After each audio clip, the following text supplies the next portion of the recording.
जंग बैनुल-अक़वामी शोहरत के हामिल मुमताज़ नात ख्वां साहबजादा सैयद सलमान कौनैन शाह का कामयाब दौरे कतबाल।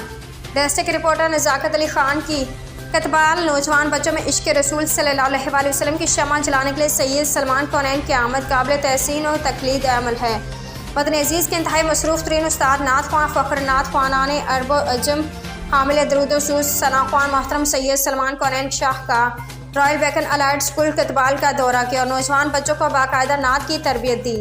आपका मज़ीद कहना था कि बच्चे हमारा रोशन मुस्तकबिल हैं। नात क्लास के दौरान नए पढ़ने वाले बच्चों को तलकीन फरमाई कि नात ज़रिए माश नहीं बल्कि ज़रिए निजात है और मकाम मुस्तफ़ा को समझ से हमेशा नात पढ़ने की नसीहत फरमाई। मज़ीद आपने हजूर सल्लल्लाहु अलैहि वसल्लम की नात को गाने की तर्ज़ों पर ना पढ़ने की सख्ती से तलकीन फरमाई।